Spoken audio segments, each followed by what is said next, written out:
Good morning, everybody, and welcome to Coffee and Football presented by Adam Lowy and the Lowy Law Firm. I'm your host, Blake Monroe, where I'm joined each and every day by Bobby Burton and Jerry Hamilton. Tell us where you're checking in from, what you're drinking, get your questions in. It's also hump day with Tony Heels. We'll have him on in a little bit.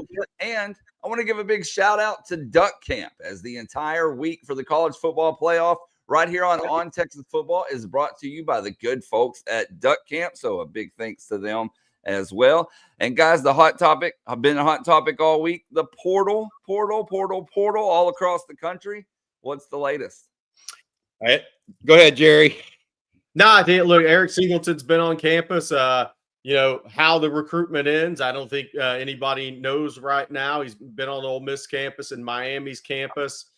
So we'll have to see how this concludes today for the Horns. And I know people are like, hey, how's the visit going? Well, to me, it's different than a high school visit. This is not really a visit as much as it is a meeting. So it's hard. We'll see. We'll see how the meeting goes because these kids have played major college football. They've been all over the place. This isn't about bells and whistles and everything like that. A lot of times it's not maybe even about scheme. This is about the meetings. And so we'll see how it all concludes with Eric Singleton. I'll go ahead and address wide receiver right now because with Zachariah Branch going in the portal, there's been a lot of talk about him. Now, he went into the portal with a twist. And if it's me, the twist changes things, in my opinion. Zachariah Branch on his own, really talented player, really good in the return game. He's a really good player. Has he been as good as people thought at USC? Probably not. I would say still a really talented player, but he wants to go to school with his brother Zion once again. My issue there is Zion hasn't had a healthy season. I don't think he's really the same player he was coming out of high school. And that changes the calculus there because it's going to be hard I think, Bobby, for some schools to go on him when he might not even be in your top 4 in your safety room, yet NIL demands may make him that. Yeah, I will say this. Zion is the brother. Look, I think the other twist, Jerry, is that Zachariah went in with a no contact tag. No. And so that typically means that the player has already figured out the 1 or 2 schools he's really interested in. I'm not sure that Texas is one of those schools at this point. So let's start with that. The second piece I would say is this. Texas has prioritized Eric Singleton to this point. I don't think that changes based on what I'm hearing from behind the scenes. And Singleton, obviously, the wide receiver out of Georgia Tech, 56 catches, 700-plus yards, real speedster. My feeling on this is it could be one of 2 ways, though, in this new day and age, this non-contact tag with Zachariah Branch, for example, Jerry. It could be now that they're just having legal representation talk to the coaches themselves because the non-contact only applies to the player. It doesn't apply to their legal representation. So I think it's a little bit different. Some other things have happened in the portal. David Parcell here mentions Aaron Bryant to Vandy. Happy for him to find a new home. Absolutely. Also, Malik Murphy yesterday opting to go from Duke over to Kentucky. So Texas actually might see Malik Murphy in Lexington this coming year in the future. That'll be interesting. Jerry, LSU and Texas Tech both making hay in the portal right now. A&M probably got dealt a little bit of a blow yesterday in that Nick Anderson, the wide receiver out of OU that a lot of people wanted. He is actually going to LSU and not A&M. A lot of folks thought it would be A&M for him. Texas Tech continues to land offensive and defensive linemen in the portal. They also added yesterday, they believe, Lee Hunter, who Texas had shown some interest in, the defensive lineman out of Central Florida. He ended up visiting Texas Tech yesterday. People say he is committed, but I will say this about Lee Hunter, and I don't know anything further. As of this morning, I do not believe he signed anywhere. So we'll see if he continues to take other visits as well. But there's a lot going on in the portal right now. It's almost making my head swim. Also, former Texas wide receiver coach Brennan Marion. This is more news that is of note. Who had become the offense coordinator at UNLV under Barry Odom. He is accepting the Sacramento State head coaching job apparently today. So good to Brennan Marion, if you guys remember him, the former wide receiver coach at the University of Texas, who preceded Chris Jackson in that role. Yeah, so I'll just lead off by saying I don't give a crap of what Texas Tech is doing in the portal. They can go fly a kite in West Texas, where it's easy to get that thing high and pretty because they couldn't even win the Big 12 in Arizona State's first year. So I get it, Double Eagle, what you're doing. You got whipped by the Sun Devils in year one in the Big 12. Embarrassed.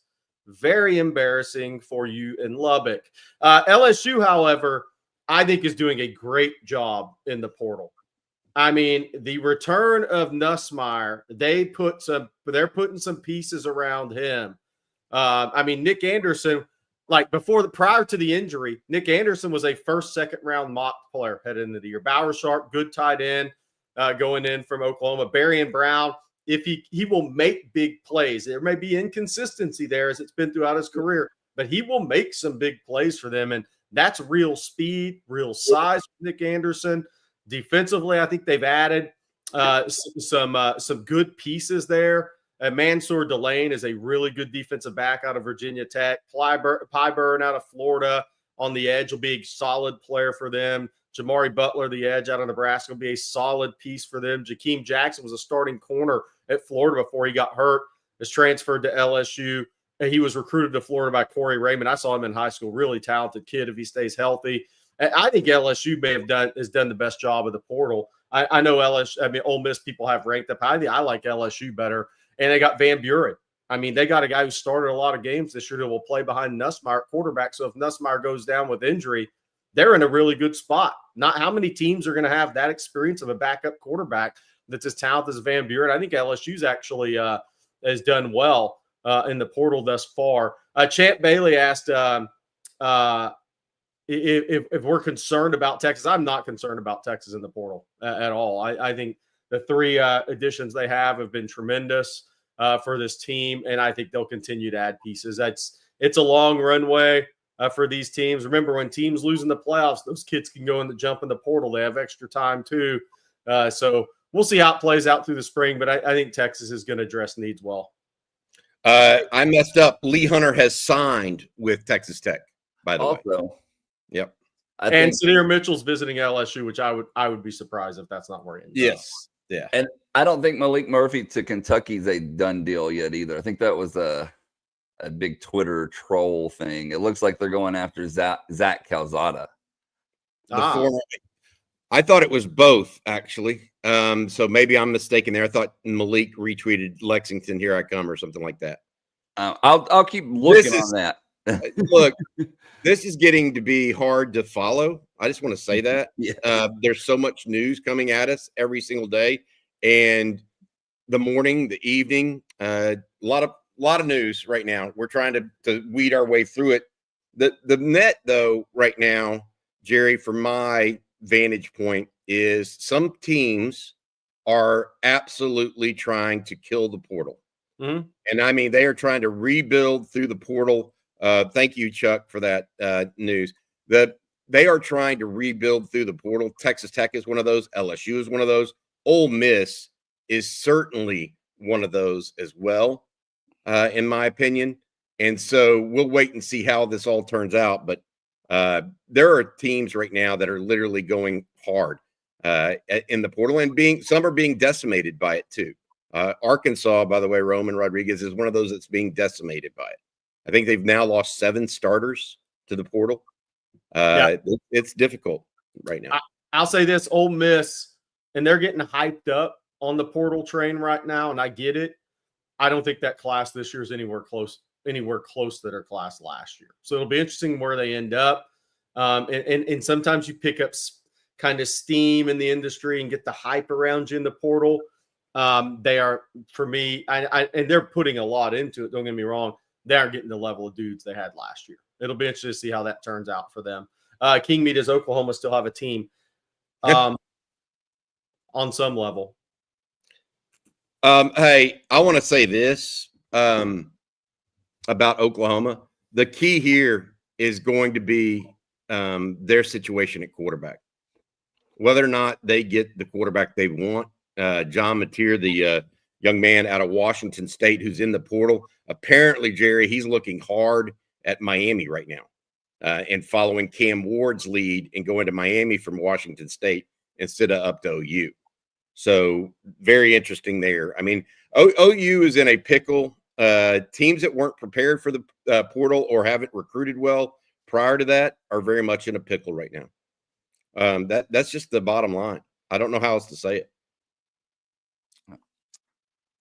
Okay, guys, before we move on, Bobby, I'm going to let you tell everyone about Adam Lowy and the Lowy Law Firm. Yeah, absolutely. Adam and the Lowy Law Firm have been helping injured Texans for 20 plus years. If you've been injured in a car wreck, truck wreck, automobile accident of any kind, make sure you reach out to Adam and his group at loweylawfirm.com. That's loweylawfirm.com. Again, 20 plus years of experience of helping injured Texans. And I believe our weekly Wednesday guest is in the house. I'm going to bring him in here. Tony Hills, how we doing this morning? Hey, man, it's bright and early. It's bright and early. I've been up since yesterday. What's happening? Time to make the donuts, Tony. Time to make the donuts. Hey, I got a question for you. Texas going to play Clemson this week. And Steve Sarkisian on Monday said that the Texas offense has to be balanced. That, for me, and so did Quinn Ewers, that, for me, is code for, hey, we need to be able to run the ball. Yeah. What do you think about that? You, as a former offensive lineman, I know that's like music to your ears. You agree with them? Or what are you thinking about that this week? Listen, that's the best idea since sliced bread. And I love sliced bread, Bobby. Look, man, at the end of the day, it keeps the defense honest. You know what I would like to see, too? I would like to see 12 personnel. I would like to see a balanced offense where you have tight ends on both sides. And now we're going double with no puller, right? And what we mean double with no puller, that means man-on-man blocking. Our big boys versus you, we're running this way. I would love to see some of that in the game. I also would love to see some counter trap because I just watched the SMU game, man. And I can tell you, as explosive as SMU is, they're not a power team. And for them to be able to run the ball just from a schematic space with a lot of traps, it has some zones in there, like they're built for that. Clemson's defense gives us a lot of yards on the ground. So I think this would be a great test for Texas to see if they're going to stay with it, right? If you get into the game and you don't start to seeing that success that you want to see early, just continue to stay with it. And I think a lot of times for Texas, there's this adage that, Texas running game is not running. Texas running game. But you got to stay with it. And it's the same thing I've been preaching for the past 5 or 6 weeks, Bobby. If they stay with it, it opens up the play action and all the stuff and all the cute stuff that Sark loves to do in the passing game becomes easy, and it becomes easier passes for Quinn to make. So you're not putting the game on him. Allow the game to be put on the line. That's what we say every time. Allow it to be put on the line, and it opens up everything. So I love it, man. I'm ready for it. Yeah, it's Tony, isn't it funny how sometimes when coaches have a press conference, they say, we need to be more balanced. That means they see something on film they like in the run game, right? I mean, that's the reality. They see something on, we like this. We like what we've watched in 12 games this year. Clemson gives up the most yards on the ground of any team in the playoffs. Yep.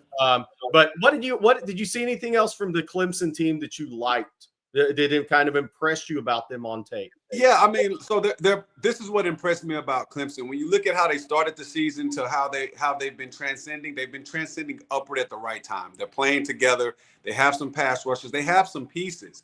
I think defensively, the thing that I like about them is that they play in tandem. So the back end, the middle of the defense, and the front four, they all play in tandem. They're not a team that's going to beat you specifically off talent, but they know what they're supposed to do. They know their assignments and their alignments. And, with the exception of that fourth quarter, they were playing pretty strong that entire game. So it's going to be a good challenge for Texas to make sure that they take advantage of the leaks that Clemson allows. And just ultimately, this game is going to come down to a couple of things. 1, physicality. 2, no MEs, mental errors, right? Beating yourself. And 3, just the clean executed game by Texas. I think if they do that, then they should. I mean, listen, we're at home. There shouldn't be any issues. Tony, this one from Maddie M. Good morning, fellow Horns. Lifers excited for Saturday. Hope the first drive against the Tigers looks exactly like the last one against Kentucky. Run duo and let the big humans fire off the ball and road grade for Trey. Is that really what you're talking about? Just making the run game a focal point instead of, I mean, look, Sark historically has done something that's, he throws to set up the run. That's just how he's done it, kind of space out the defense, get them going side to side a little bit, and then lean on folks. Are you looking for something different out of the gate? Yeah, I mean, listen, at the end of the day, just because you've done something for a long time doesn't always mean that it's right. And I'm not saying that, listen, Sark, let's keep this in balance, right? Like, Texas is playing phenomenal football. But what I mean by that is a lot of times the greatest coaches that I've seen have been able to go against what their philosophy is when they understand who their team is, right? And you've recruited these big humans, man. And these guys play the best ball when they're going north and south, not when they're going east and west, right? And so if you allow them to fire off the ball, put body on body with these guys, Clemson is undersized when it comes to us. We outweigh them probably by 200 or 300 pounds. I'm telling you guys, it's an old adage. If you continue to lean on a defense like this for 4 quarters on the back half of the game, that's when this thing opens up. So yes, Maddie, I would love to see the same thing that we saw in Kentucky, 10, 12 runs. Love it, right? But I'm an offensive lineman, so my receivers might not agree with me. But at the end of the day, listen, we're like medicine, man. You might not like it, but it's good for you, right? And so what happens is that if you do that, now it sucks up the defense, and now Quinn has easier throws. And we know when Quinn has protection, man, at the end of the day, listen, those balls are going to be dropping all left and right. He's going to be firing on all cylinders, man. He's accurate when he has protection. So that's what we're looking at. Hey, Tony, I got a question for you. Not necessarily a round you predict, because that's way out there, testing meetings with NFL teams. When you watch the Texas offensive line, how many NFL players do you see? Going into this year's draft, or just period? Yeah, period. Like the 5 guys play. Cole Hudson's the 6th. You know, how many guys do you think can play in the league off of this offensive line? Honestly, when you look at the type of caliber of player that they are, I really believe that all 5 of them have an opportunity to make a roster. The guys that are the top, obviously we know with Banks. I mean, that's a shoe-in, right? I like DJ Campbell. I like Williams. Here's the outliers. Our left guard and Majors, right? I think those are day 3, maybe even free agent picks. But what happens is I've seen big body guys that have the ability to move. They might not have as much athleticism as others, but if they're smart football players and they have the ability to move and understand angles, they can play in this league, man. There was a guy that I played with in New Orleans by the name of Zach Streif. This guy wasn't the most athletic guy. He just knew his body and he knew how to play the game. And if you find yourself in a situation to where the system is right, you have the right coaching, a guy like Jake Majors can be what Connor Williams was to Miami. When Connor Williams got to Dallas, he wasn't a really good guard, but he turned out to be a wonderful center, right? And so if you put these guys in the right position, I mean, at the end of the day, they have the ability. And they're being coached by one of the best, and that matters. So I actually see all 5 of them being able to have an opportunity to play at the next level. As it pertains to tenure, that's just going to be depending on what the fit is and how well they're willing to work when they get to that next space. I think back to a guy that you played with, Lyle Sinline, undrafted free agent, played 10 years in the league as a center, you know, for the Cardinals. So, hey, I got a question, just a little different tact here. Back when you were playing, everybody was trying to go to Texas, and it was an honor to get a scholarship offer just from Texas. And a lot of people almost committed immediately when they did so. It's been a little bit different here in the last 20 years, 15 years, Tony. One of those guys that Texas did offer was Cade Klubnik. And he obviously decided to go to Clemson initially, or has decided to go to Clemson and has succeeded there. Back in the day, when Texas played Texas Tech or Baylor, basically y'all would get a bunch of players that were pissed off that didn't get an offer from Texas. And so they played pissed off when they came back and played in Austin, right? Now, Cade Klubnik is a little bit different, but explain how a Texas player might view Cade Klubnik coming back to his hometown and playing at DKR, and what that kind of mindset is around the Texas team, as opposed to just being another quarterback coming in to play against Texas. Because I do think there's an element that is special to that you have to recognize. I mean, I used to see it all the time when y'all would play teams like Tech or Oklahoma State that had some good teams, but they were just filled with players that were never offered by Texas. Klubnik's a little bit different, but there's still that kind of that want to come home a little bit, that's there for him. What do you think that might look like inside the locker room? Yeah, I think there's two different mindsets. With one, you had the opportunity and you decided to do something different. With the other one, you never got the opportunity. So now I want to show you that you made a mistake. I think for Texas, they go out defensively with this guy. And at the end of the day, they just show why you are where you are and why we have who we have. I think from a defensive perspective, from an offensive perspective, man, listen, we're riding with our guys. And as much as we talk about Ewers and what we would like to see and how we would like to see him play better, at the end of the day, you're not going to see one offensive player that goes against their captain. That's their leader. That's their war hero. That's how they're operating, right? And so I think for the situation that you're talking about, Bobby, defensively, they're just going to go out there and show that guy like, hey, there's a standard that we have here, and you made the right choice going to Clemson because you're not gonna cut the mustard. You're not gonna be able to cut the mustard here in Texas, right? And I think that's what it is, to make him look like who they believe he is, you know. And look, the guy has been playing some pretty good football, but at the end of the day, man, there's a certain type of flag that has to be carried when you're a Texas quarterback. I liken it, and you know, anybody that's outside of this fanship is going to have a problem with this statement, but I liken it to the Dallas Cowboys quarterback. You can quarterback for 30 or something other teams, but if you're the quarterback for the Dallas Cowboys, there's a certain prestige that people have on you, right? A lot of that Roger Staubach has built, you know, Troy Aikman has built, right? And in Texas, you take, you know, the Major Applewhites, the Chris Sims, we can go to the Vince Youngs, the Colt McCoys. There's a certain standard of quarterback that Texas has been accustomed to having, right? And so, and say what you want to say about Quinn, look at the numbers and look at the win percentage. So I get it. You can say what you want to say. I've been harping on that. I mean, he went. I mean, look, there's no doubt that Texas has changed into a winning program, a historically winning program in consecutive years under Quinn Ewers. Yeah. Now, Steve Sarkisian and everybody else has something to do with that too on the team. I'm not just laying it at the hands of one person, but there's no doubt that Texas has succeeded and changed their representation, I guess, or their state in the world of college football under Quinn Ewers. Bobby, if we just look at take this year and last year, put those to the side, and even take the first 2 years that Sark was there when he was building from 5-7 to 8-5, and all of the particular things that he did to find the small nuances, grade point averages, right? Started elevating grade point averages. What did you start to see? You started to see smarter players. You started to see players that care. There's correlation between that. Now let's put those 4 years that Sark has been at Texas to the side, and then let's remove where Mac has been, and let's talk about the gaps. I'm pretty sure we wouldn't mind having a Quinn Ewers at quarterback within those gaps, right? And so what happens as a Texas fan base, we forget about the dark nights and the dark days.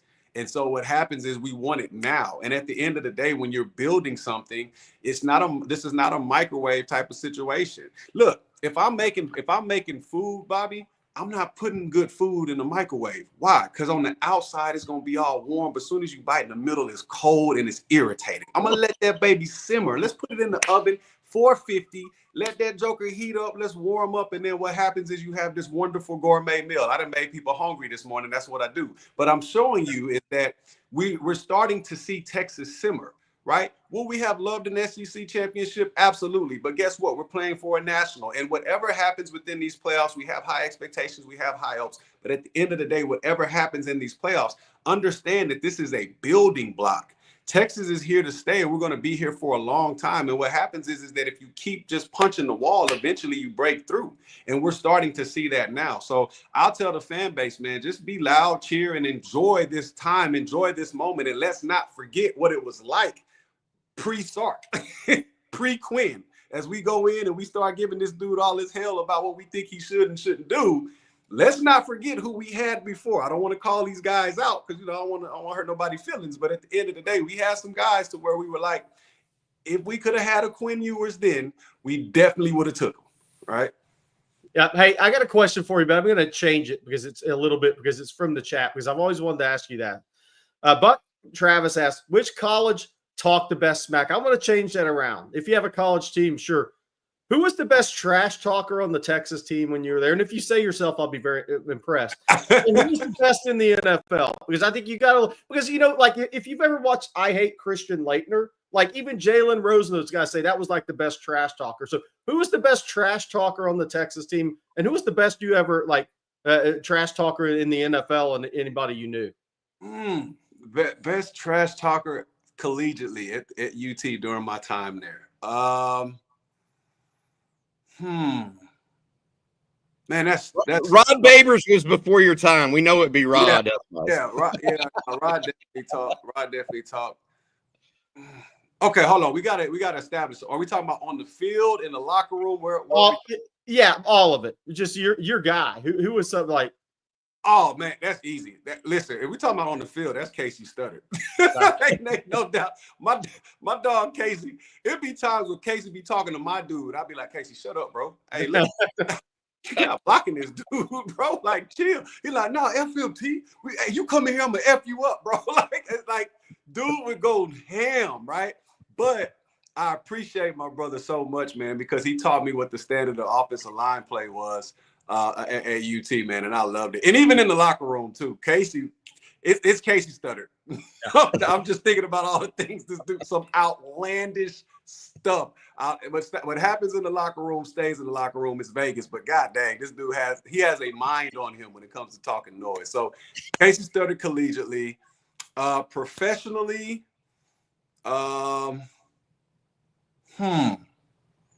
That's tough, man. I've been on some really good teams with some guys that just would never shut up.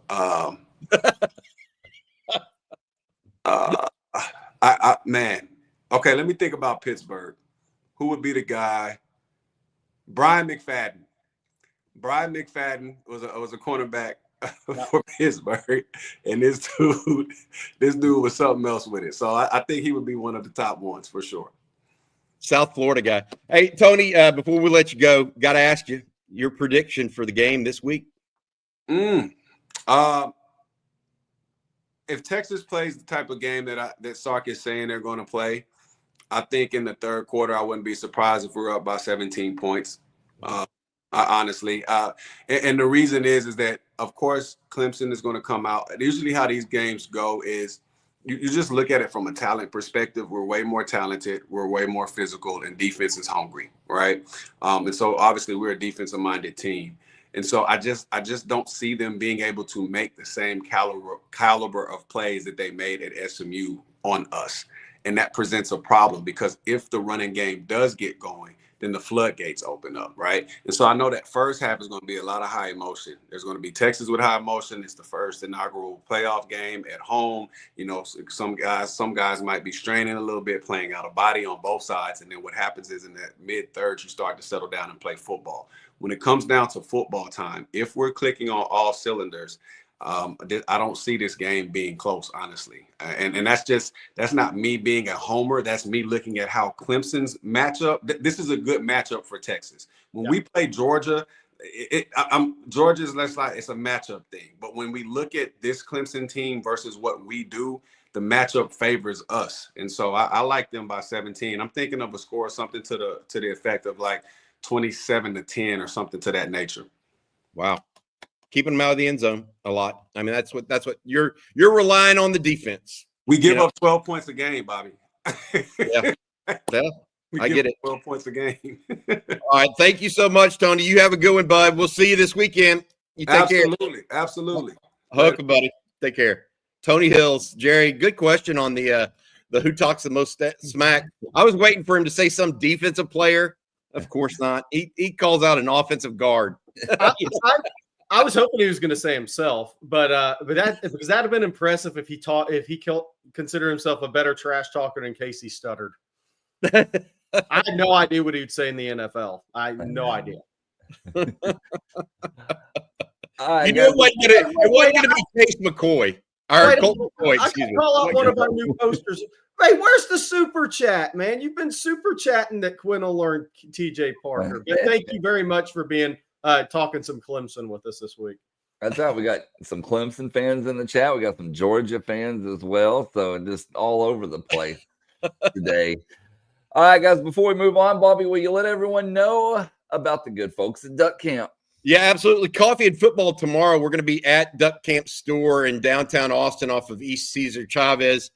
Please join us there if you would. We'll have some donuts and stuff out there if you want to stop by. Duck Camp, though, is gear made for the people that live for the moments out there where there are fish to catch, birds to hunt, time to kill, football to watch. They like doing all that stuff, so they built a company centered on it, based in Austin, and dedicated to giving people best-in-class hunting and fishing apparel. Duck Camp gear has been tested from the backcountry of Alaska to the dove fields and deer blinds of Texas, also ready to keep you cool, comfortable, or warm on game days. It will stand up to the toughest conditions, but also happily sit down beside a fire and drink a few cold ones if that's more your speed. Some of their featured items include iconic game series hats that feel as timeless as the hats found in your grandpa's garage. Be sure to check out the new mallard hat and pointer hat in the clay colorway.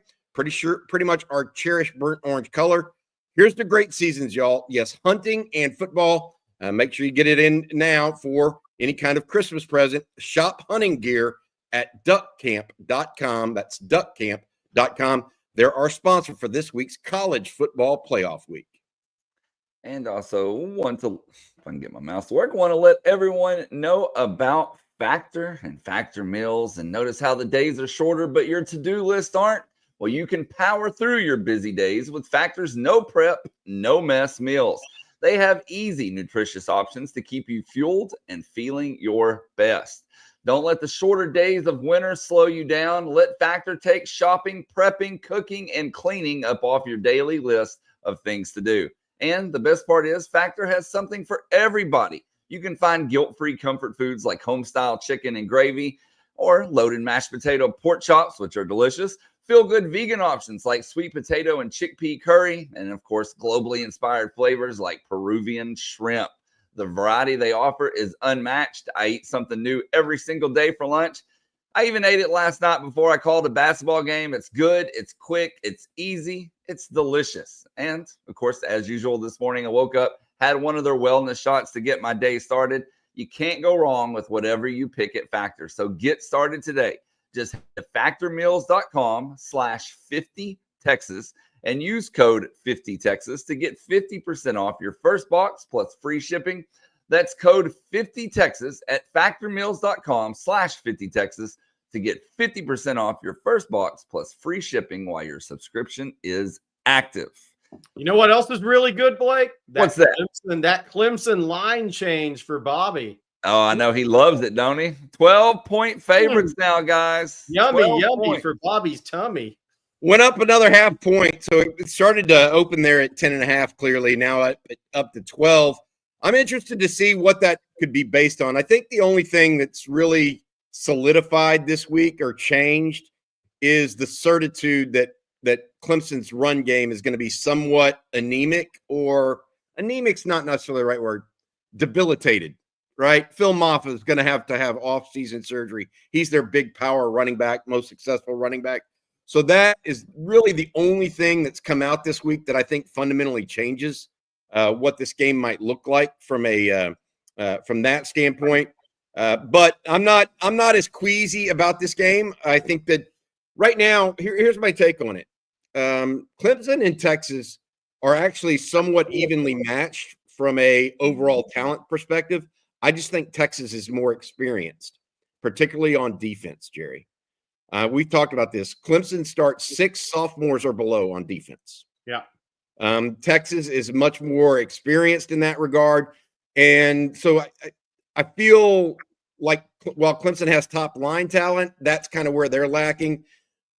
But this playoff in general, the thing about a 12-team playoff is outside of Boise and Arizona State and maybe Indiana. Okay. Any of these teams get hot, like truly hot.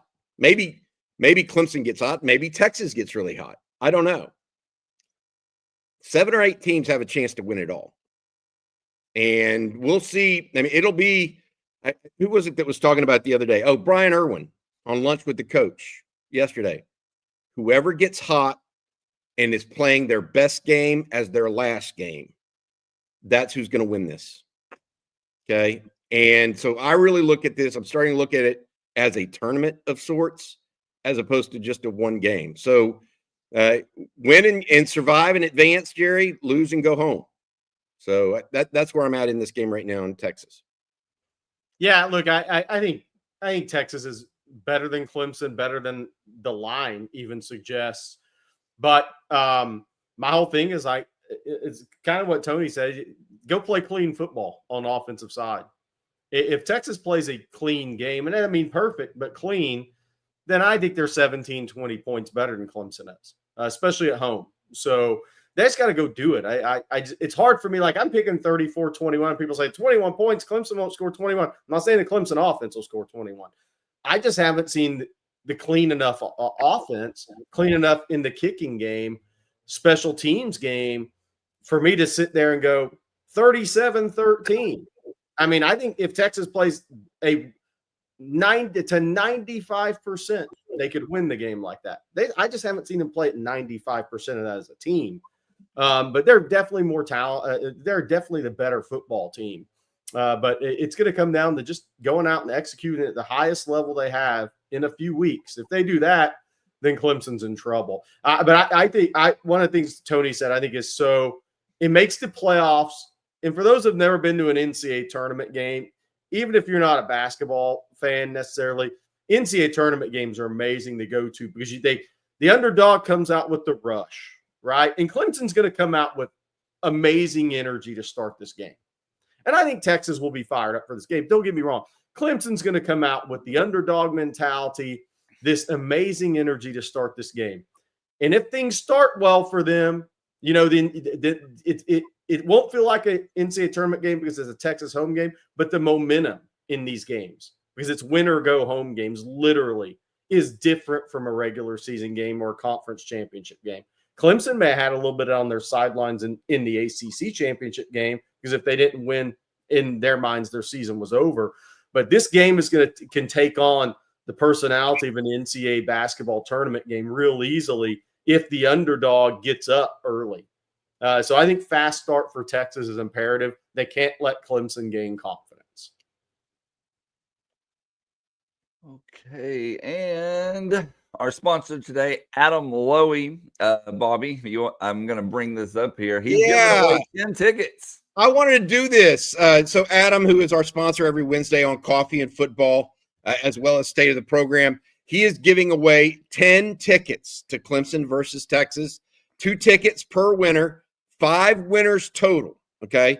All you have to do is go to Twitter and participate. And this is what he's saying. He wants you to tell him your favorite moment so far from this season. Again, 2 tickets per winner, 5 winners total to participate. Tell him your favorite moment from this season. He'll announce his winners tomorrow at 8 a.m.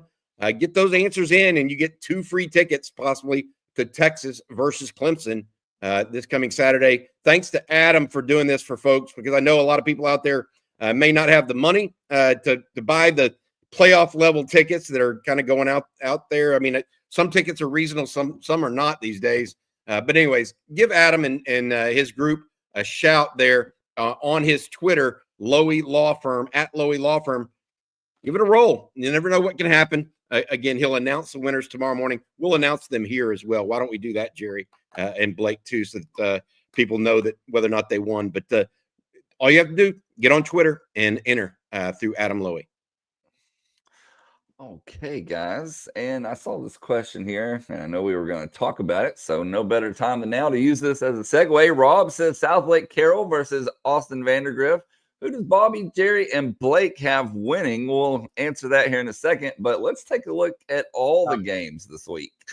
Starting here with 6A, you have North Crowley versus Westlake, and then, of course, South Lake Carroll and Vandergrift. So this is I'm going to be a little bit different.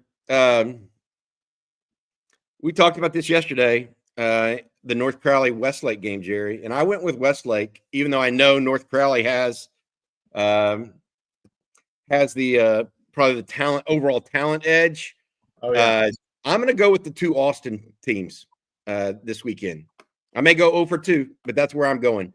Riley Dodge is a guy that I've known for a long time. I knew him when he was a ball boy, I think, for his dad. But Riley Dodge at South Carroll trying to win a state championship for them against Vandergrift. I'll go for the two Austin teams in the 6A class. Interestingly, I was talking to Craig Way briefly last night at the women's basketball game, Jerry, the Texas play-by-play announcer, but also he's done division or all the high school football championships forever, right? Craig is not going to be able to do the 6A games because he's going to be in Austin for Texas versus Clemson. It's the first time he said he hasn't done them since 2010. Yeah. Look, I'm not saying Austin Westlake can't win the game or Vandergrift it's a state championship. I'm not betting against DFW right now. I think North Crowley is kind of an on a mission team this year because they got mollywopped against Duncanville last year and they just had a huge win and they're so talented. The South Lake game, and I think the Vandergrift staff does an awesome job. They throw kitchen sinks at these games. And they do that staff does a great job. I went over there when Ian Reed, the Clemson offensive line, was being recruited. I was really impressed with that staff. I think South Lake, the win over Longview. So, South Lake can play in the fast games, the offensive games, and the 49-35s. But the 2017 physical win over Longview, I think it was a good sign for South Lake. And I kind of like the two Dallas teams. When's Randy Allen's last state championship? Was it Matt Stafford? No, it was with Prince Dorba. It was Dorba. Okay.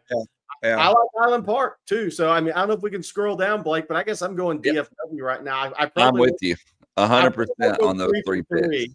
Yeah. So then we have Highland Park, Smithson Valley, which we covered. And then let's look at the other 5A one, South Oak Cliff and Richmond Randall. My mind went blank there for a second. Yeah, that's interesting because I don't think Randall, and I watched Randall in person this year, and they're very good. I'm not sure they've been tested like they're about to be tested. Yeah. South Oak Cliff. How they take everybody's got a plan until they get punched in the face early in that game. How they respond to that will probably tell you the outcome of that game. And then after it gets past the big schools, I always go East Texas, man. I got Kilgore over Saline, even though that's a heck of a game for history's sake. And maybe the game I care most about this year, these state title games, is Carthage, because I do believe if Scott Surratt wins state, that's a record that will never be broken. I think 10 state championships at one school. He's won 9. If he wins, that's 10 at one school. And his son's a junior, and a lot of those kids are juniors over there too. KJ Edwards. If they get it done Friday. If they don't have injuries, the only reason they didn't win it last year was they had multiple D1 guys that had impact injuries. If they get it done this year, he may win 11 state titles before he's done at Carthage at one. He's playing La Vega, Jerry. And La Vega. Yeah, and the only game Carthage lost this year, people don't know this story that don't follow high school football. They lost to Kilgore in the season opener. But what was crazy about that game was, kids run out in the warm-ups, they chest bump and they do all this stuff and getting fired up. Well, his son, Jet Surratt, rolled his ankle really badly in a pregame type of celebration with his teammates, and it was his right ankle, and he really couldn't throw the ball except off his front foot, and he threw 4 interceptions that game, 4 or 5, and they lost to Kilgore. That's the only reason they've lost the game this year. They're really, really good. That would be big if like for history standpoint, if Surratt won. 10 state championships is no joke, man. Who does Columbus play? So Columbus will be taking on Malakoff. Oh, the Tigers.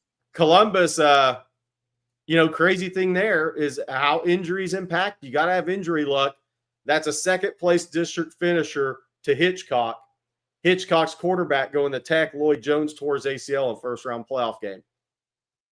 So injuries, man, it matters, right? Down the stretch. And unfortunate bad luck for Hitchcock. But Columbus, obviously, the Schobels, Matt Schobels, the head coach, Schobel brothers, quarterback, linebacker, is a really good player for them. And then Rigdon moving in, the 6'8" all-timer moving in, is a real difference for them in the run game. And like you said, Blake, I thought he was going to NC State. He flipped to Wyoming so he can play basketball and football there. A tremendous high school football player. Definitely. And then after that, you have Gunner. They're going to be taking on Woodville, and then getting down to the 2A level. It's Stanford versus Ganado. I think I'm saying that correctly. And then Ganado, yeah. Hey, Woodville is interesting. That game for the small school guys was Gunner, I think, is the favorite in that game. And they're really good. Blake's seen them. Woodville has two tremendous lower school players, and that one's a 2027 quarterback for them, and the other's a 2025 kid that'll go in lower and end up portaling up.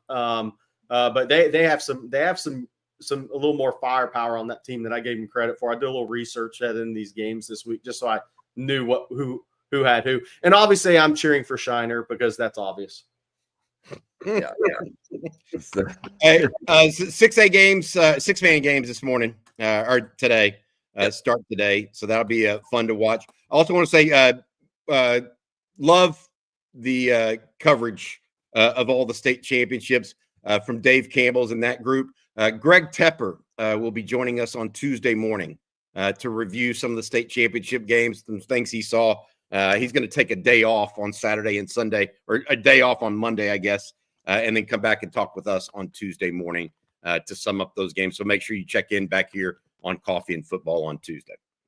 Dean, I agree, but I would agree if they had the depth that Gunner has. Gunner is just so freaking deep. It's unreal, and they'll probably win there. So also, guys, I don't think, Jerry, that a lot of these will be close. I see 2 touchdowns or more in at least 5 or 6 of them. I agree. So, yeah. All right, guys. I wonder what the attendance is going to be this year on Saturday, if it takes a little dip because of the college football playoff. That's a great question. Because the Texas State Championships have never been up against anything. Now they are, and it's something really major. The Texas Longhorns in the playoffs and the college football playoffs in general. No. Another question real quick, Jerry, from It's 420 Somewhere. Other than turn time, what player are you most excited to see? And I'm going to go with the Columbus kid just because I'm ready to see him tear it up in the, he's been doing it all season, but in the state game. Yeah. Look, I want to see KJ Edwards at Carthage because the 26 running back discussion, which we'll be having in running backs, is interesting. I know Bobby's a big fan of KJ Edwards. I'm a big fan of KJ Edwards. Is he big enough for the Texases of the world? Because he is certainly good enough. But his explosion, I think he's faster, quicker, more sudden than even he was last year. He looks really different running away from fast East Texas kids, kind of the way that Ricky Stewart did with a different running style when all those coaches in East Texas said, hey, Ricky Stewart's faster than you think he is. Those running backs that run away from guys in 4A, 3A ball in East Texas generally end up being really good college players. You hit the nail on the head. I want to see how big he is, like in just comparison, Jerry, because the guys that separate within 5 yards, that's really what you're talking about. Jaden Blue, for example, at Texas, separates in the first 5 yards. Yes, he reaches top speed and is going 22 miles an hour and all that, but really it's that initial burst that gives them the separation that allows them to lay on the speed. KJ Edwards a little bit like that. Okay, guys, we got some super chats that we need to knock out here. And this one from Juan Garza says Texas Tech is going to puff their chest out that they beat us again for a prospect, which makes me want to play them more and beat them and show them why they are a Big 12 team. Texas will get the chance to beat them in baseball because they'll be playing. The schedule was announced yesterday, and they'll be playing at the beginning of the year. But I don't think we'll see them on the football schedule anytime soon. Look, I mean, they've done some good work in the portal. Lee Hunter signed with them apparently, according to the Matador Club. Very good player, defensive tackle that Texas was very interested in. We believe they've also signed a couple of offensive linemen. They've signed 3 cornerbacks. They are trying to make hay while they can right now, in my opinion. I want to add something else about Texas Tech was released yesterday. Tech was one of the very first teams to announce how they plan to distribute their NIL funds. And what that means, say there's 20 million in that kitty. Apparently, Tech is going to give roughly 90% of that to football and men's basketball, 75% to football, roughly 15% to basketball, just gauging whole numbers, and then 10% to everything else, including baseball, women's basketball, that sort of stuff. So it looks like it's going to be roughly 90% of the 20 million or so that Tech is going to distribute. I would imagine, Jerry, and having talked to some folks behind the scenes at Texas is going to be a very similar distribution model to that. I wouldn't say it's going to be exact, but if this whole House settlement does come true, I think that's how it's going to. I think that's going to how it'll roll down from Texas. Very similar to other schools as well. But Tech was the first one to really come out yesterday, and Kirby Hocutt, their athletic director, to give us a clear picture of how NIL will be distributed once the revenue sharing agreement goes into place. Excuse me, Mike Morrow, I saw that you put in a super chat, but nothing came through. If you'll send it normal, I'll fix that for you.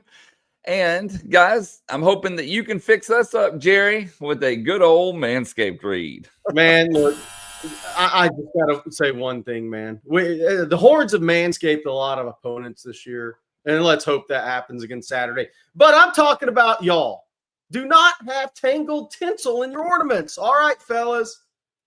It's holiday season. It's here. And trust me, you don't want to be the guy showing up with tangled tinsel in your ornaments. Luckily, our friends at Manscaped have got you covered from head to, down the chimney with the Beard and Balls bundle featuring the Lawnmower 5.0. You hear it. And the Beard Hedger. This bundle will make sure your gift worth unwrapping. Ready for those mistletoe moments? Get 20% off plus free shipping with code ONTEXAS at manscaped.com. And look, it's very important. The 5.0 cuts through the North Pole of bushes with ease. Gentle on your most delicate Christmas ornaments. Don't tear up those ornaments, fellas. Join the 11 million men worldwide who trust Manscaped to stay sharp this holiday season. Get the Beard and Balls bundle today and slay your grooming routine. Get 20% off plus free shipping with the code ONTEXAS, all caps, at manscaped.com. That's 20% off plus free shipping with code ONTEXAS, all caps, at manscaped.com, because Santa isn't the only one who needs his sack well groomed this year. And for the Clemson fans in the chat that don't understand our humor, you can decide. Do you want the handyman or the 5.0 Saturday? Because you're getting one of them. Oh, man. All right, Bobby, let everyone know about Tile as well, please. Yeah, I don't know that I can do that justice, Jerry. All right, the holidays are here. It's Christmas time, and nearly time to stuff those stockings. You can do just that with Tile. While it's the most wonderful time of year, it also presents a ton of challenges. Whether you're staying at home or traveling like I am right now, it's busy season, and keeping track of what matters most to you this season can feel more hectic than merry. Stress less this holiday by stocking up on Life 360's Tile Trackers. When you're worried about your family's safety or something goes missing, just use the Tile app. I actually used it this morning, not this morning, 2 mornings ago, to find my wallet. The good news is that with Tile, I don't have to worry. I just ring my Tile, and when it goes missing or my keys go missing, I can track it down, their location, on a map or by sound. You can also add Tile Trackers to your Life 360 and see your family and all your family stuff in one spot, just on an app on your phone. Family proof your family with Life 360's Tile Trackers. Visit tile.com today and use code ONTexas to get 15% off. Again, these are perfect stocking stuffers late in Christmas. I know a lot of people out there looking for last-minute deals. Tile.com, use code ONTexas to get 15% off. That's tile.com, code ONTexas. Thank you for that, Bobby and Jerry. And let's move on to some more super chats. This one here from Parth Brooks, one of my favorite usernames on here. What's the magic number for yards on the ground on Saturday versus Clemson? Do we win with 130 plus? He thinks so. Also, the OU bowl game should be a blast with no wide receivers. They're going to run the triple option. They've asked Barry Switzer to come in and be the offensive analyst this week. Down there. They're going to have the 8 offensive lineman package for this game. They actually might want to go to that, honestly. 8 plus Hawkins plus the big back, the young big back, and whatever's left. David Robinson is good. Good player. I think 145 on the ground. I think that means Trey Weiser goes over 100 yards in this game if that happens. If Texas gets to that, then I think it's going to be a lot of celebrating in the stands.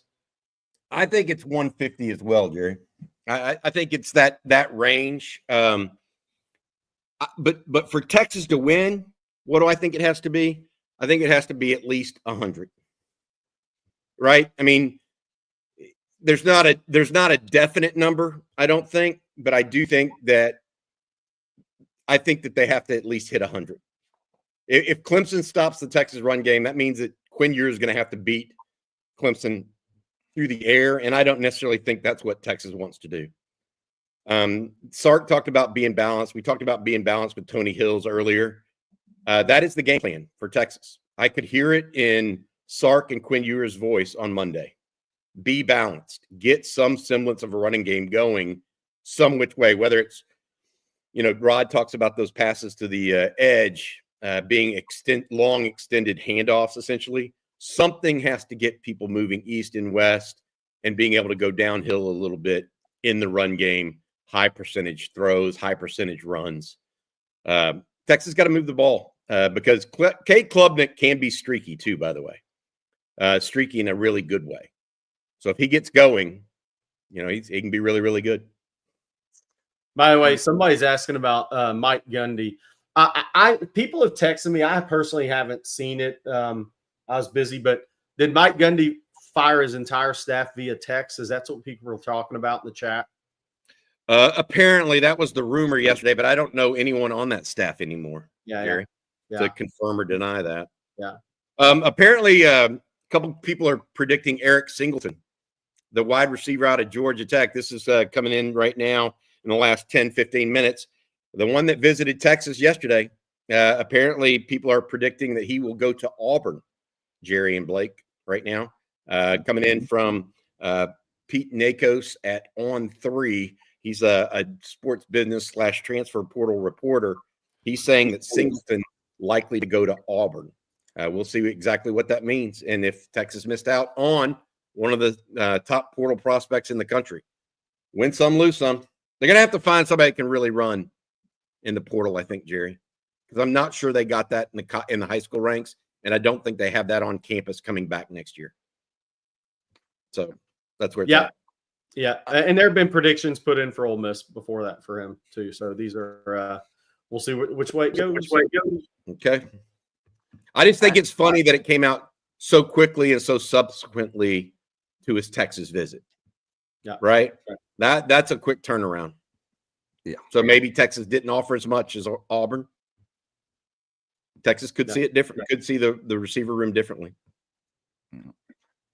All right, AR with the super chat. Thank you, AR. If in 2020 you would have told me Texas would win a Big 12 championship, have back-to-back college football playoff berths, have SEC success, most would not believe you. Winning big is inevitable. I do think, and I asked Rod Babers this because Rod has a unique perspective, just like Jerry and I have seen it too, and so many Texas fans have that were around back then.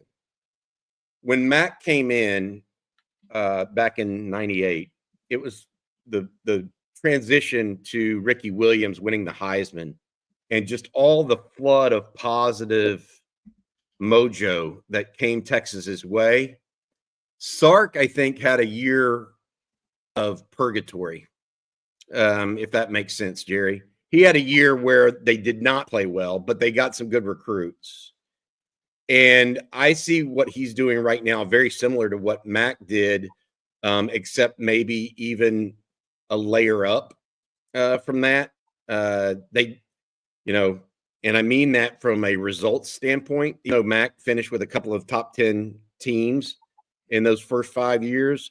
I think Sark maybe doing it a little bit differently and a little bit more thoroughly than Mac at this point. So I do feel like there's some. So whether winning big like Mac did is inevitable, I don't know yet. But I do feel like the continuance of winning is going to be inevitable. How big is a fair question mark. And I think winning big sometimes takes seminal players. I mean, is Arch Manning going to be as good as we think he can be? Is Quinn Ewers this year going to be a guy that steps up and leads the team? Is this defense good enough this year? Winning big takes guys like Vince Young and Colt McCoy. That you can say what you want. Who's going to step up and be those guys for Texas? I think that Texas is going to win and be a top 10 team for a long time. Yeah, I think that's inevitable. Winning big, like winning is a little bit different because it takes a Deshaun Watson or a Trevor Lawrence, right, to do that. It takes a Tua Tagovailoa or whoever. I mean, it takes those kind of guys to step up and be the dudes. Hey, Todd Lacey asked, do you think we'll see any change of personnel in the offensive line? I do not. I think Texas is going to roll with what got him the 5 seed and number 3 seed overall in the playoffs and 11-2. I agree. The only change I think you'll see is if Kelvin Banks struggles with the ankle and Gooseby comes in to replace. And I did not feel like he was struggling with the ankle on Monday, by the way. I'm not saying he was 100%, but when I saw practice Monday, Jerry, it wasn't like I sat there and watched him fire off and I didn't, you know what I mean? Like you could tell if somebody's just favoring something. I didn't see it. Could he have been once they went to set, pad like interior inside drill and stuff like that? Maybe, but I didn't see it.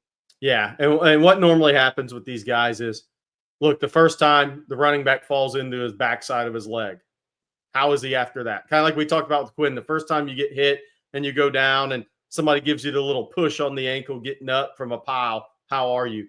That's, I think, will be I think that'll be a determining factor there. No because doubt. It's offensive linemen. Everybody falls into their legs at some point during the game. That's what happened to Isaiah Bond, right? Yep. The running back fell into him from behind. And Banks' injury. Yeah. This happens. Okay, here our next one comes from Ran Rodriguez, LFC. Thank you, Ran. He says, guys, if this happens in the first quarter, do you think we're in trouble if Quinn throws a pick on the first series? Not necessarily. If it's first 3 plays of the game and Clemson gets the ball in the 25 of Texas, then they have a chance to grab momentum. And the one thing, the reason I think it's important to get off to a fast start in a game like this is, and people say, well, every game. Yeah, but there's certain opponents, and you could get off to a slow start against UTSA, it doesn't matter. And you get off to a slow start against Kentucky, and it doesn't necessarily matter because they just didn't have the offense, or Oklahoma didn't have the offense to do anything. But in a game against a team that does have good offensive players and can make you pay for a bad turnover, that can start to put a little pressure on the team. So that's why I think a fast start is imperative for Texas Saturday, because they're the favorite. Everybody expects them to win. Clemson's going to have amazing energy coming out because that's the winner go home, upset special, blah, blah, blah, all that Dabo will be telling his guys, and they'll be up for it. But the favorite team can't help that team early in the game that actually has the ability to score touchdowns and not just kick 42-yard field goals if you turn it over. So I think it's imperative for Texas to get off to a good, clean start on offense. If it's a turnover and you hand the ball over to them in the high red zone, that's not ideal to start a game. I don't care who you're playing that's good on offense.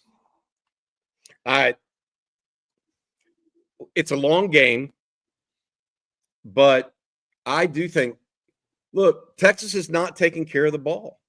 Yeah. If you want Texas to win a national championship, Jerry, they need to start taking care of the ball. Yes. I mean, period, full stop. Yes. And whether it's Quinn Ewers interceptions, Jaden Blue fumbles, Jared Gibson, whoever, okay, they've got to take care of the ball better than they have if they want to. Any team that wins the turnover battle by 2 against Texas is going to have a real chance to win. You're asking me if I'm going to spot them 1-0 if I think Texas is in trouble. My answer on that is yes, they would be. They would be in trouble if Quinn Ewers throws a pick, because if he throws it in the first quarter in the first series, they probably got 10 more series. He's likely to throw another one, guys. So I'm going to go ahead and say yes to that. Unfortunately, not what we want to see, but I'm not very forgiving on interceptions early in games. Really not, because I think it's often a sign of things to come. Somebody asked about Sarah McCoy. I think, who do we like? Penn State, SMU. I can't speak for everybody. I like Penn State. I think Kevin Jennings is a really good player. I think Rhett Lashley, they've done a really good job. SMU is ponied up, as we jokingly should say. And they've done a good job making themselves competitive. I just think Penn State's going to have too much up front on both sides of the line. And that's no disrespect to Kevin Jennings. I think he's really good. Just remember, James Franklin's on one side of the field. And he in big games. The only question I have, to your point, Jerry, they should physically overwhelm SMU. Yes. And so is this a big game for James Franklin, or a game of physical equals? He's not very good in games of physical equals. He's really good in games where he can outmatch opponents. Yep. And that, I think they outmatch SMU, so they should win. They're what, 8.5 point favorites? That they are the second largest spread of the games this weekend. Texas obviously now at 12-point favorites, the largest spread of the games this weekend. Yeah. Somebody has a good question here. And I think it gets into the where was that? Eric Raspberry. Anyone concerned with our kicking game in a tight playoff game with everything on line? I think there's the two things that I look at with Texas is because I believe Texas has beat themselves once. Georgia took it to Texas physically the first go round. But my thought is right hash field goals outside 40 yards and Quinn in the red zone. If Texas delivers on those two things, Texas could hoist the trophy when all is said and done. Those are the two things that if you said, make me a list of concerns, that would be 1 and 2. I'm not saying Bert Auburn as a kicker, right hash is his issue. He's 90+% center left cut. It's right hash. I'll just say this: kicking game is a concern, and it's not just kicking; it's also punting. Don't forget about the block punt they had against A&M. Don't forget about the fake punt that Georgia executed. Okay, Bottom line is Texas has had some issues there in the last couple of weeks. And that doesn't even mention the misses by Bert Auburn. 3 in the last 2 games. So, there are things right now that Texas is not doing well, in my opinion, that good football teams do well. They play great special teams. Texas is not playing great special teams right now. They play keep away from other teams, don't give the ball away. Texas is not doing that well right now. And they score touchdowns instead of field goals. Texas is not doing that well right now. So if you look at those 3 things, you're worried. But then you also look at the other thing and you say, Texas has probably the best defense in the country, or at least one of the top handful. Okay? They are legitimate and enough to overcome a lot. And perhaps Texas has answers. Bert Auburn has proven that he can be a great kicker. Not just good, but great at times. He's proven that. Okay. So there's hope there. I don't think you're ever going to get, a 45-yard average out of Michael Kern this year, but you can be tighter on special teams. We know that there's room for improvement. In the red zone and turnovers are the two bigger pieces for me. There may be an answer with an Arch Manning in the red zone. Some semblance of an answer with a running the ball threat of sorts. Okay. The turnovers, though, is something that they're going to ride or die with Quinn Ewers, Jerry. That's the bottom line. They're riding or dying with Quinn Ewers. So he has 3 picks on Saturday. Texas is going to lose most likely. They're riding. I think they're really riding or dying with Quinn Ewers in this game. That's going to be the telltale sign. Has a good game, and the offense can remain balanced, so he doesn't have to throw every tight window. Texas is going to win. Opposite of that, different story maybe. And so getting off to a fast start, to your point, not turning the ball over, big keys. All right, we got a super chat here from Splendid Daddy. He says, please tell me Mateer is going to Miami. It's going to be either Miami or OU. Well, if he doesn't make the visit, he's a boring guy. Yeah. I did hear it's not going to last long. Like one of those two schools will have a decision. Well, both will have the decision, but you know what I mean? He's going to pick one of them. His head coach just took the Wake Forest job, but I don't think that'll make up. Yeah. So I would say Wake Forest or OU. I might go to Wake Forest. Pretty campus.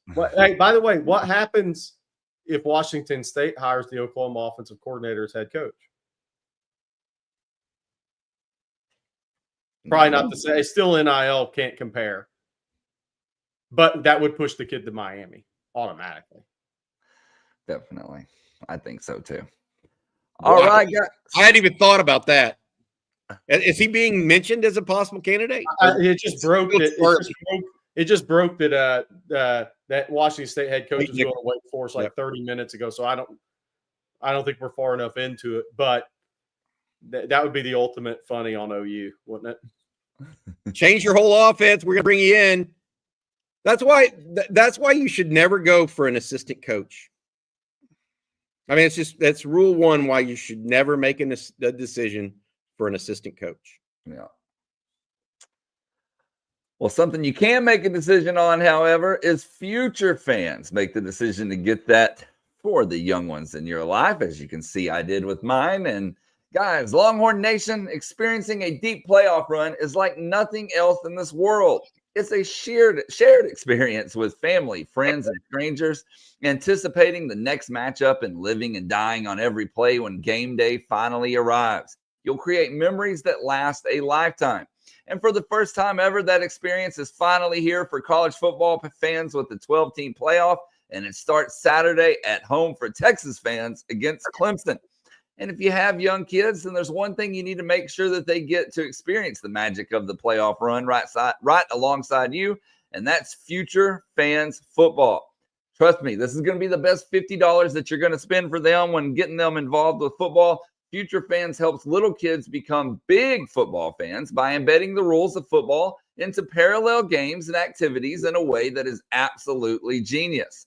Seriously, just go to futurefans.com right now to see what I mean. That's futurefans.com, and let the little ones in your life experience the magic of this playoff run right alongside you. So go check it out there. All right, we got some more super chats to get to. And speaking of the playoffs, and I know we touched on this yesterday, and we just talked about SMU and Penn State. But Mike says, do you see any upsets in the first round? He thinks SMU can sneak past Penn State, given James Franklin's track record in big games, which isn't the best. But outside of that, any other ones y'all might see? The only flip side is Brett Lashley's 0-for-1 in big games. So neither one of us 1-1. Let me ask you this, Jerry. Are there any teams that categorically can't win this weekend? Because I don't think that's the case. I don't think there are any teams that just categorically can't win.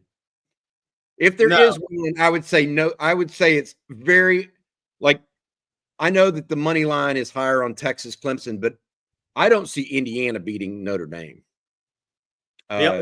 The only people in a no-win situation are Ohio State fans. If Ohio State beats Tennessee and loses to Oregon, they're in like a no-win situation. If they beat Tennessee and lose to Oregon, they're going to hate the guy more than they hate him now. But team-wise, no, I don't think so. I mean, look, I think Notre Dame's pretty good. And I'm not saying they're going to beat Georgia, but I think that's a good matchup for Notre Dame against Indiana. No, I think look, Texas is better than Clemson. Texas is have to poo on the middle of DKR to lose to Clemson, in my opinion. Which, look, they hadn't played a clean game on offense in a while and kicking game, but that would be a major upset to me with Texas being at home. I agree with that, but my point is, there would not be this unbelievable upset if any of the lower ranked teams won. Be that Indiana beating a Notre Dame team or a Clemson beating Texas, Ohio State, Tennessee. That's a fairly even matchup. None of those would be major surprises, in my opinion, at least. Maybe y'all feel differently, but I don't. And our next one from It's 420 Somewhere. Should we be concerned with the lack of high-quality, big-body defensive linemen in the portal right now and Texas missing on Hunter? Who else are we targeting? I think you got to kind of be patient and see. Remember, Bill Norton and Lole were late additions, and then didn't come in for spring. And Lole has turned out to be arguably the second or third best defensive lineman on this team with a healthy season. So I think Sark plays the long game. I know the fans don't like it in recruiting or portal, but it would have been very nice to add a guy like Lee Hunter. I think he's a very good football player. But let's see who else jumps in. There's 10 days left. There's college football playoff teams that are going to lose. See who else jumps in. I don't think Texas staff is as worried as the fan base is. But I think that seems to be a theme. Yeah, that's very much a theme. And that's any fan base. That, by the way, that's any fan base. Oh, I think Texas fans are, because Sark plays it out a little longer.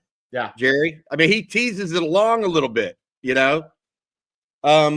I do think that there's a little bit of a concern about the number of big bodies, but that's to Jerry's point. That's always been the case. Lee Hunter signing with Texas Tech yesterday. I'll tell you another one. The guy from Florida that signed with Kelby Collins, he signed with Alabama apparently. Jerry, we thought that might be a big body Texas looks at, but Kelby Collins originally from Gardendale, Alabama. I mean, at some point we'll have to see what that means. But I am not. I don't sit here and say that it is concern time for Texas, if that makes sense, Jerry and Blake. I do think that we are monitoring it, and we need to see if somebody like Cole Brevard, another one, and another one, and another. I mean, Texas has to sign at least 3, if not 4, defensive tackles in the transfer portal. That's the bottom line going into this situation. So we'll see what comes about. Yeah, I'll just say this: I'm not concerned at all. I think Sark and these guys are gonna get done what they need to get done on their road, which always is winding in recruiting, and I'm not concerned at all. I'll say that these guys have proven that I should not be.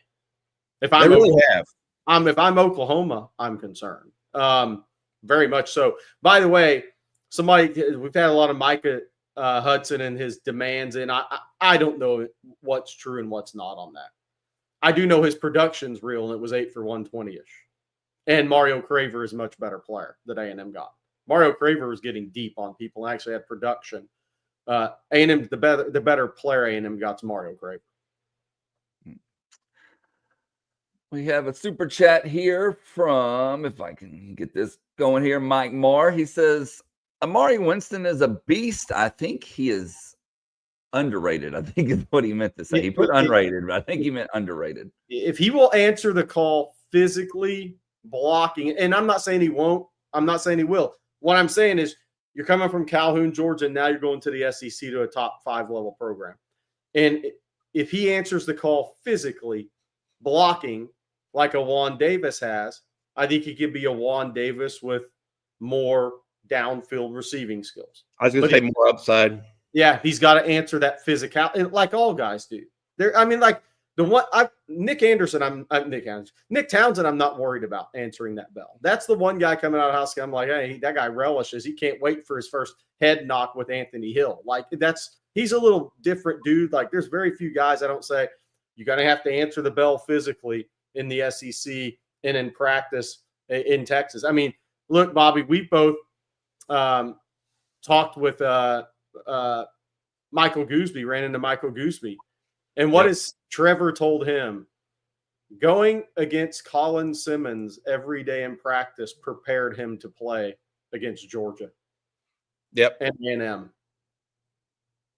And that's if you answer the bell physically, and that's different. That's reactionary quickness as an offensive lineman. But the biggest thing for all these kids, I think any position, by the way, when you come into Texas, you come into the SEC, is you got to answer the bell physically.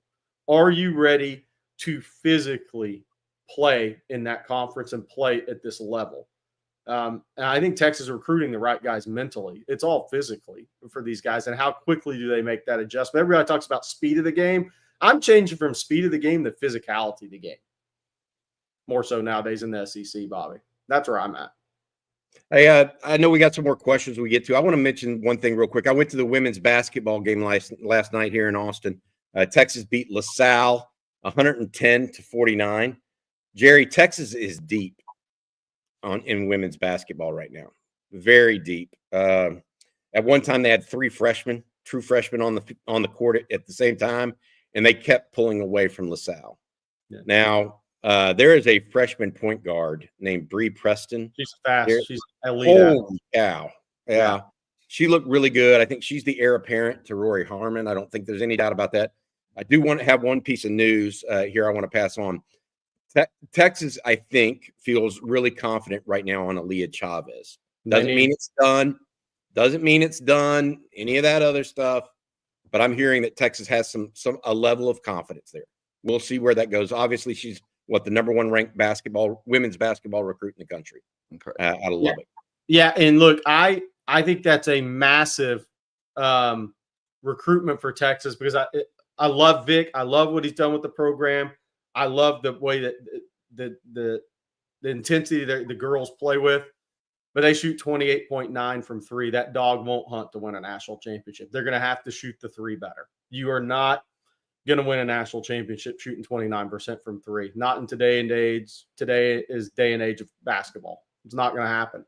So they're going to the Chavez recruitment is really big because she is an elite. And I don't think she's as good as Caitlin Clark. I think Chavez is tremendous. Caitlin Clark just saw the game like a point guard. Chavez is different, but she shoots it at an extremely high level. And then you think about what she does with other really high-level players around her, which she doesn't in high school. Not to take away from her team, but she is really going to be an explosive shooter in the college game. And I do think that when you watch the Texas women, as much as I love them, we've had Shea Holly on the show, as much as I respect them, shooting the ball from 21 feet is an issue, and they're going to have to ascend there. Yep. Right now, they're a top 10 team. The question is, can they be a Final Four team? I think they can be potentially a Final Four team if they don't catch a team that like NC State that had guards who were red hot. And put 55 on you. And then are you going to make enough shots to offset it? Yeah. Like Notre Dame women's team, number 1 3-point shooting team in college basketball on the women's side. I mean, you saw them play against each other. And you're going to have to shoot it. And Shea Holly had a hot first half, but they're going to have to shoot the 3 better as the season moves along and make them in critical times, I think, to maximize what this team can do this season. But that's why I think Chavez is such a big recruitment for Texas is but she's an absolute elite shooter. By the way, if you ever want to see a coach that has a game face, watch Vic Schaefer. He's got a game face, guys. And it starts in pregame and it ends at the end of the game where he's still got a game face after the game. You can tell he's still stewing about something. I don't want to say he reminds me of Bobby Knight because he's not hysterical like that, but you can tell he's got a game face before. I mean, he just stays in game face on game days. I think that's Vic Schaefer. It was fun. It was a fun atmosphere out there. Lots of good seats available. I enjoyed myself last night. Thanks for a OTF guy member asking me to go with him last night. That's what I ended up doing. Somebody asked about the men's side. I did put up an update on OnTexasFootball.com on the injury front on Texas basketball. When Jason Kent went down with the wrist injury, there was some question how long he'd be out, and if he was out long enough, would he take a red shirt? I think he's doing very well. I'm not going to say he's playing Thursday. I'm not going to say it's out of the question. They have one more game than after Christmas on the 29th before getting into the first 5 SEC games are just a bloodbath for Texas. And when you look at the schedule, I mean, that is going to be tough. And I don't think Trey Johnson's injury is major. I don't think he'll play Thursday. I think he probably plays after the holidays because these teams, they're just not very good. I mean, Pine Bluff's terrible. New Orleans is not good. Gives the other guys a chance to kind of mold together a little bit as well. So Kent may play Thursday. He could be pushed to the 29th, but he will definitely be back, which helps a lot in conference play. Somebody asked where Texas will finish in the SEC. Man, it's just going to come down to scoring points. I mean, I hate to say everybody talks about, well, defense and rebounding. And I say, get it out of here for me. This game is about, can you score 75 points in a game you have to? And then can you score 80 if you're pushed to score 80? That's basketball. The rules aren't made for defense. They're made for offense. And there's Tony Bennett, he's out of college basketball now. And it wasn't because of NIL all the way. It was because, man, that style of play, that's just not what kids don't like, that style of play. And Kelvin Sampson does the best job of anybody maximizing those kids. But Kelvin Sampson's had the same issue. You get into a Final Four game against Baylor, I don't care how good a defense you played, they're putting 75 or 80 on your really good defense. Now, what are you going to do about it? Are you going to score 76? Are you going to score 81? That's what this comes down to. And in the SEC, which is better than the Big 12, Alabama's going to score on your good defense. Auburn's going to score. Mark Pope is a great offensive coach. They're going to score. People are going to score 75 on your good defense. Can you score 76 against them? That's what all this comes down to. Before we get to our last question of the day, Bobby, can you tell everyone about Adam Lowy one last time? Absolutely can. And I want you to bring that tweet back up too, if you can, Blake, when you get a chance.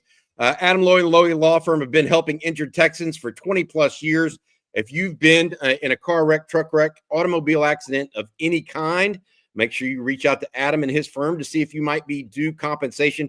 It's a free, no strings attached consultation. So just reach out to them, check in, see if there's anything there. They'll give you a free consultation. Again, LowyLawFirm.com. If you've been injured in a car wreck, truck wreck, automobile accident of any kind, including an ATV, 18-wheeler, etc. LowyLawFirm.com. Also, Adam and his team are giving away 10 free tickets to the Clemson versus UT game.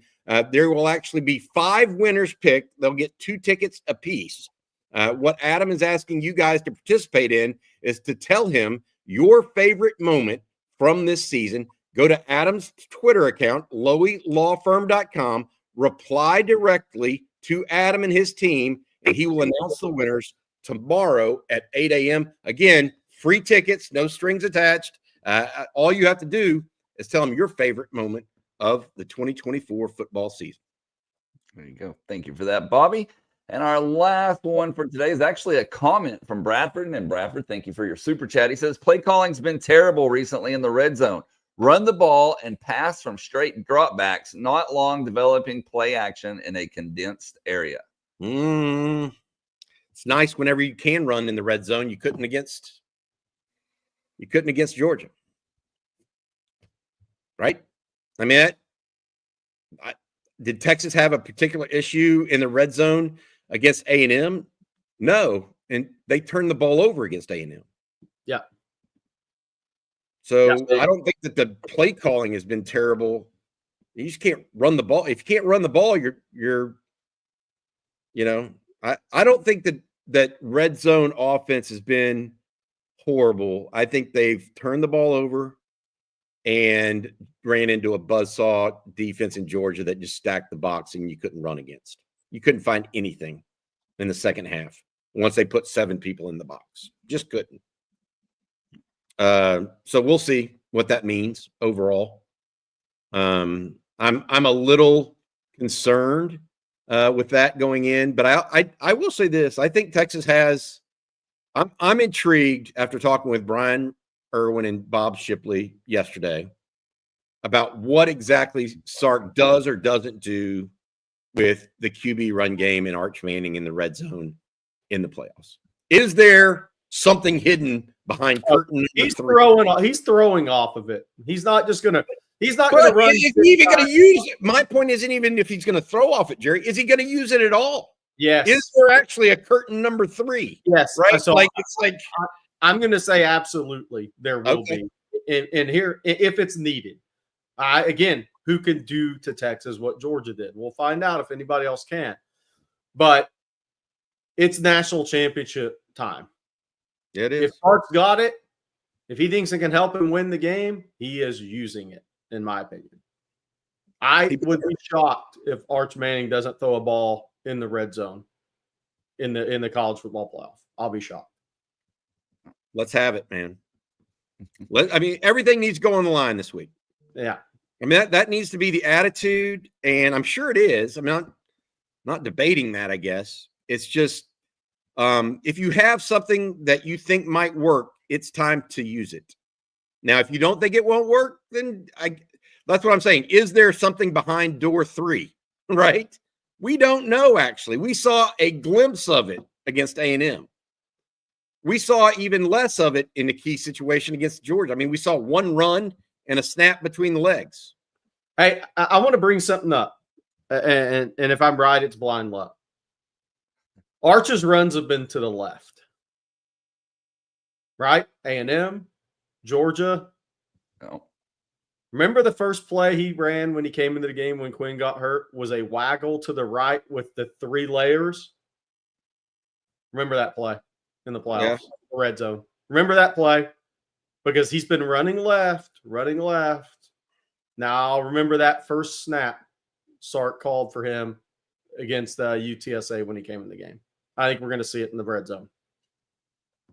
I'm anxious. Let's we got 3 days away, guys. Thursday, reminder, tomorrow and Friday, we are at Duck Camp, their store in downtown Austin, right off of Cesar Chavez, right there. Jerry and I will be there tomorrow morning and Friday morning. We'll have coffee and football live from their location. We'll also be at the Co-op on Friday afternoon.